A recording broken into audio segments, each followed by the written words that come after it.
ನಾವೇನು ಮಾಡ್ತೀವಿ, sentimental fools ಆಗ್ತೀವಿ. ಅದರೊಳಗೂ ಈ ಸ್ಟೇಜ್ ಒಳಗಡೆ ಇದೊಂಥರ ಈ ಸ್ಟೇಜ್ ಇದೆಯಲ್ಲ, ಟೀನೇಜ್ ಲಾಸ್ಟ್ ಸ್ಟೇಜ್, ಇದು ನಮ್ಮನ್ನು ಹಳ್ಳಕ್ಕೆ ಬೀಳ್ಸಕ್ಕೆ ಏನೇನು ಮಾಡಬೇಕು ಎಲ್ಲ ಮಾಡ್ತದೆ, ಬೀಳಿಸಿ ಮಾಯ ಆಗಿಬಿಡ್ತದೆ. ನೀವು ನೋಡಿಬೇಕಾರೆ ನಿಮ್ಮ ಸೀನಿಯರ್ಸ್ನ ಯಾರಾದ್ರೂ ಕೇಳಿ ನೋಡ್ರಿ, ಅವ್ರು ಡಿಗ್ರಿ ಮಾಡ್ಬೇಕಾದ್ರೆ ಭಾಳ ಮಾತಾಡ್ತಿರ್ತಾರೆ, ಡಿಗ್ರಿ ಮುಗಿದ್ಮೇಲೆ ಬಾಯ ಬಂದಾಗ್ಬಿಡ್ತಾವೆ. ಯಾಕೆ? ಊರಾಗ ತೋರ್ಸಕ್ಕೆ ಮಾರಿ ತೋರ್ಸಕ್ಕೆ ಕಷ್ಟ ಆಗ್ತದಲ್ಲ. ಯಾರು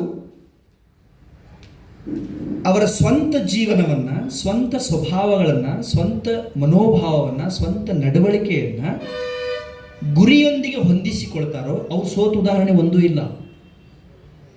ಯಾರ ಹತ್ರ ಎಲ್ಲ ಇದೆಯೋ, ಎಲ್ಲ ಇದ್ದು ಅವ್ರ ಗುರಿ ಜೊತೆ ತಾದಾತ್ಮ್ಯ ಹೊಂದಿಲ್ವೋ ಅವ್ರು ಗೆದ್ದ ಉದಾಹರಣೆನೂ ಒಂದೂ ಇಲ್ಲ ಇತಿಹಾಸದೊಳಗಡೆ. That is why if you want to be successful person, tie your life with goals, not with people. Never bother about the people who are with you, but this is most important, surround yourself with the people more expert and experienced than you. ನಿಮ್ಗಿಂತ ಶಾಣೆ ಇದ್ದವರು, ನಿಮ್ಗಿಂತ ಹೆಚ್ಚು ತಿಳಿದವ್ರ ಜೊತೆ ಇದ್ರಿ ಅಂದರೆ ನಿಮ್ಗೊಂದು ಸ್ವಲ್ಪ ಶ್ರಮ ಕಡಿಮೆ ಆಗುತ್ತೆ ಅಂತ ಹೇಳ್ತಾರೆ. ನಂಬರ್ 2, ಎಲ್ಲ ಯಶಸ್ವಿ ಕಥೆಯು ಮಹಾನ್ ಸೋಲಿನ ಕಥೆಯೇ ಆಗಿದೆ. ಇತಿಹಾಸ ಇದು ನಮ್ಗೆ ತಿಳಿಸುತ್ತೆ.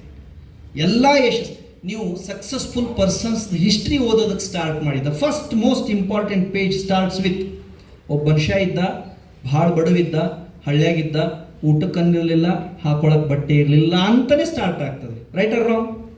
What it means? ಎಲ್ಲ ಯಶಸ್ವಿ ಕಥೆಯೂ ಕೂಡ ಸೋಲಿನ ಕಥೆನೇ ಆಗಿದೆ. ನಮಗೆ ಕಾಣಿಸೋದೇನು? ಯಶಸ್ಸು ಮಾತ್ರ ಕಾಣಿಸುತ್ತೆ, ಸೋಲ್ ಕಾಣಿಸಲ್ಲ, ಸಂಘರ್ಷ ಕಾಣಿಸಲ್ಲ, ಅವಮಾನ ಕಾಣಿಸಲ್ಲ, ಅಪಮಾನ ಕಾಣಿಸಲ್ಲ. ಅವ್ರು ಹೇಳಿದ್ರಲ್ಲ MLA ಅವರು, ನಾನು ಭಾಳ ಅಪಮಾನ ಸಹಿಸ್ಕೊಂಡಿದ್ದೀನಿ ಅಂತ. 100ಕ್ಕೆ 100 ನಾನು ಹೇಳ್ತಾ ಇದ್ದೀನಿ, ಬೇಕಾದ್ರೆ ಅವ್ರಿಗೆ ಭೇಟಿ ಆದಾಗ ಕೇಳಿ. ಅವರು ಅಪಮಾನ ಸಹಿಸ್ಕೊಳ್ಳದೆ ಇದ್ದರೆ ಈ ಕ್ಷೇತ್ರಕ್ಕೆ MLAನೇ ಆಗ್ತಿರ್ಲಿಲ್ಲ. ದಟ್ ಈಸ್ ದ ಸ್ಟೆಪ್ ಯಾರ್. ಮೇಲೆ ಏರಬೇಕು ಅಂದರೆ ಬೀಳಬೇಕು, ಏಳಬೇಕು, ನೋವು ಅನುಭವಿಸಬೇಕು, ಅಪಮಾನ ಅವಮಾನನ ಸ್ವೀಕಾರ ಮಾಡೋದಕ್ಕೆ ತಯಾರಿ ಇರಬೇಕು. Be careful in that stage. ಅದರ ಭಾಳ ಕಾಳಜಿಯಿಂದ ಇರಬೇಕು. ನಾವು ಈ ವಯಸ್ಸಲ್ಲೂ ಸ್ವಲ್ಪ ಹುಡುಗಾಟ ಮಾಡಿ ಒಂದು ಸ್ವಲ್ಪ ಉಪೇಕ್ಷೆ ಮಾಡಿದ್ದೀವಿ ಅಂದರೆ ಆ ಟೈಮ್ ಇದೆಯಲ್ಲ, ಭಾಳ ಏನಿರೋದಿಲ್ಲ ನಮಗೆ ಟೈಮ್.